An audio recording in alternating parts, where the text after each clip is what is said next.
ಬಂಧುಗಳೇ, ಈಗಾಗಲೇ ಕರ್ನಾಟಕದಲ್ಲಿ 2026ರ SIR ಸ್ಪೆಷಲ್ ಇಂಟೆನ್ಸಿವ್ ರಿವಿಷನ್ ಪ್ರಾರಂಭವಾಗಿದ್ದು, ಅಂದರೆ ಇವತ್ತಿನ ದಿವಸ 30/6/2026ರಂದು ಮನೆ ಮನೆಗೆ ತೆರಳಿ ನಮ್ಮ BLO ಮತ್ತು BLAಗಳು ಮನೆ ಮನೆಗೆ ತೆರಳಿ ಮತದಾರ ಪಟ್ಟಿ ಪರಿಷ್ಕರಣೆ ಕಾರ್ಯ ಆರಂಭವಾಗಿದ್ದು, ಬಂಧುಗಳೇ, ಈ ಒಂದು ಬಹಳ ಸೂಕ್ಷ್ಮ ವಿಚಾರವಾಗಿದ್ದು, ಯಾಕೆಂತಂದ್ರೆ ಡಾಕ್ಟರ್ ಬಾಬಾ ಸಾಹೇಬ್ ಅಂಬೇಡ್ಕರ್ ಕೊಟ್ಟಂತ ಮತದಾನ ನಮಗೆಲ್ಲರೂ ಕೂಡ ಬಹಳ ಮಹತ್ವದಿದ್ದು, ಆದ ಕಾರಣ ತಾವೆಲ್ಲರೂ ಕೂಡ ಈ ಒಂದು SIR ನಲ್ಲಿ ಭಾಗಿಯಾಗಿ ತಮ್ಮ ತಮ್ಮ ಹೆಸರುಗಳನ್ನು ನೋಂದಣಿ ಮಾಡುವ ಮುಖಾಂತರ ತಮ್ಮ ಹಕ್ಕುಗಳನ್ನು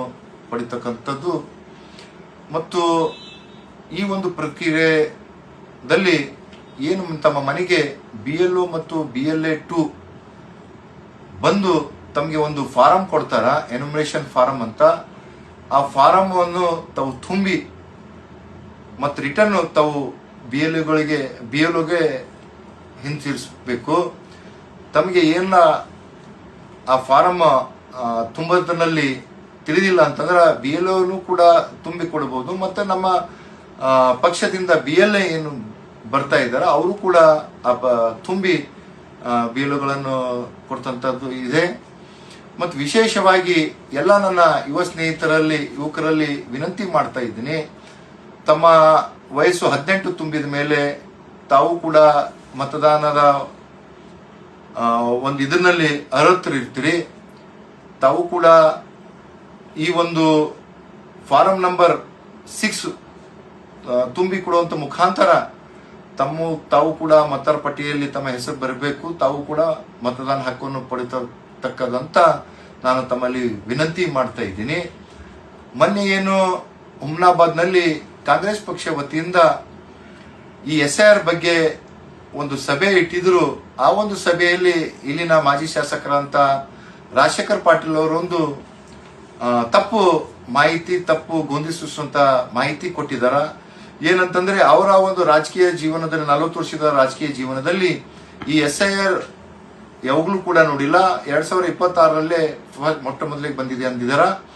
ಆದ್ರೆ ಮಾನ್ಯ ಮಾಜಿ ಶಾಸಕರಿಗೆ ಹೇಳಕ್ ಇಚ್ಛೆ ಪಡ್ತಿದ್ದೀನು, ಈ ಒಂದು ಪ್ರತಿಕ್ರಿಯೆ ನಮ್ಮ ಕರ್ನಾಟಕದಲ್ಲಿ 2002ರಲ್ಲಿ ಆಗಿದೆ. ಇದು ತಾವು ಕೂಡ 1999ನಲ್ಲಿ ಈ ವಿಧಾನಸಭೆ ಚುನಾವಣೆಯಲ್ಲಿ ಭಾಗವಹಿಸಿದ್ರಿ ಮತ್ತು 2003ರಲ್ಲಿ ತಾವು ಕೂಡ ಬೈ ಎಲೆಕ್ಷನ್ ಅಲ್ಲಿ ಆಯ್ಕೆ ಆಗಿದ್ರಿ.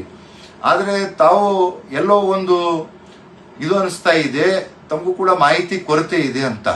ಯಾಕಂತಂದ್ರೆ ನಾವು ಜನಪ್ರತಿನಿಧಿಗಳಾಗಿ ಜನರಿಗೆ ತಪ್ಪು ಸಂದೇಶ, ತಪ್ಪು ಮಾಹಿತಿ ಕೊಡೋದು ಒಳ್ಳೇದಲ್ಲ ಅಂತ ನಾನು ಹೇಳಕ್ ಇಚ್ಛೆ ಪಡ್ತಾ ಇದ್ದೀನಿ.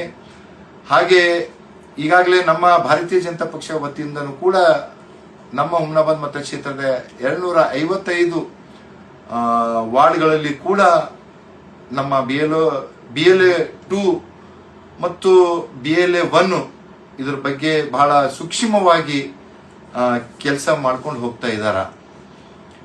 ಇನ್ನೊಮ್ಮೆ ಕ್ಷೇತ್ರದ ಶಾಸಕನಾಗಿ ಹುಮ್ನಾಬಾದ್ ಮತಕ್ಷೇತ್ರದ ಮಾಜಂತೆಯಲ್ಲಿ ವಿನಂತಿ ಮಾಡ್ಕೋತಾ ಇದ್ದೀನಿ. ಏನಂತಂದ್ರೆ ಈ ಕಾಂಗ್ರೆಸ್ ಪಕ್ಷದವರು ಇಲ್ಲ ಸುಳ್ಳದ ಆರೋಪ ಮಾಡೋದು, ಜನರಿಗೆ ದಾರಿ ತಪ್ಪಿಸುವಂತ ಕೆಲಸ ಮಾಡ್ತಾ ಇದ್ದಾರ. ಈ SIR ಬಗ್ಗೆ ಅವ್ರಿಗೇನು ನಾಲೆಜ್ ಅದ ಅಂತ ಗೊತ್ತಿಲ್ಲ. ಇದು SIR ಅಂತಂದ್ರೆ ಏನು ಅಂತಂದ್ರೆ ಈ SIR ಪರಿಷ್ಕರಣೆ ಆಗ್ಬೇಕು. ಹೇಗೆ ನಾವು ದಸರಾದಲ್ಲಿ ನಾವು ಮನೆ ಸ್ವಚ್ಛತೆ ಮಾಡಿ ನಾವು ಎಲ್ಲೋ ಹೊಸದು ಮಾಡ್ತಾವೋ ಅದೇ ತರ ಇದನ್ನು ಕೂಡ ಅದೇ ತರ ಇದೆ. ಏನಂತಂದ್ರೆ ಇವತ್ತ ಮತದಾರ ಪಟ್ಟಿಯಲ್ಲಿ ತೀರ್ಹೋದಂತ ವ್ಯಕ್ತಿಗಳಿರ್ಬೋದು ಮತ್ತು 2 ಕಡೆ 3 ಕಡೆ ಆ ಮತದಾರ ಪಟ್ಟಿಯಲ್ಲಿ ಹೆಸರು ಯಾರು ಇರ್ತಾರ ಅವ್ರದ್ದು ಒಂದೇ ಕಡೆ ಇರಬೇಕು ಅಂತ ಅದನ್ನು ಕೂಡ ಇದೆ. ಮತ್ತು ಏನು ಮೈಗ್ರೆಂಟ್ಸ್ ಬರ್ತಾರ ಬೇರೆ ರಾಷ್ಟ್ರದಿಂದ ಇಲ್ಲಿ ಇರ್ತಾರ, ಫೇಕ್ ವೋಟರ್ಸ್ ಇರ್ತಾರ, ಅದನ್ನು ಕೂಡ ಅವರ ಡಿಲೀಟ್ ಮಾಡ್ಬೇಕಂತ ಇದರ ಒಂದು ಉದ್ದೇಶ.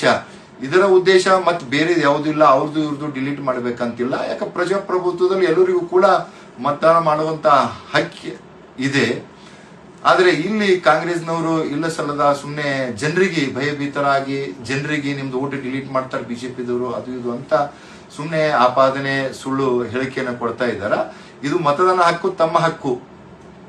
ಯಾಕಂತಂದ್ರೆ ಮನುಷ್ಯ ಮತದಾನ ಮಾಡಿಲ್ಲ ಅಂತ ಆದ ಕಾರಣ ತಾವು ಎಲ್ಲರೂ ಕೂಡ ಕಡ್ಡಾಯವಾಗಿ ಯಾವುದೇ ಸಮಾಜ, ಯಾವುದೇ ಜಾತಿ, ಯಾವುದೇ ಧರ್ಮದವರಿಲ್ಲೂ ಕೂಡ ಎಲ್ಲರಿಗೂ ಕೂಡ ಮತದಾನ ಮಾಡುವಂತ ಹಕ್ಕಿದೆ. ಆದ ಕಾರಣ ತಾವೆಲ್ಲರೂ ಕೂಡ ಈ ಒಂದು ಪ್ರಕ್ರಿಯೆಯಲ್ಲಿ ಪಾಲ್ಗೊಂಡು ತಮ್ಮ ತಮ್ಮ ಹಕ್ಕು ಅಂತಂದ್ರೆ ತಮ್ಮ ತಮ್ಮ ವೋಟರ್ ಲಿಸ್ಟ್ ನಲ್ಲಿ ತಮ್ಮ ಹೆಸರು ನೋಂದಣಿ ಮಾಡ್ಬೇಕಂತ ನಾನು ವಿನಂತಿ ಮಾಡ್ತಾ ಇದ್ದೀನಿ.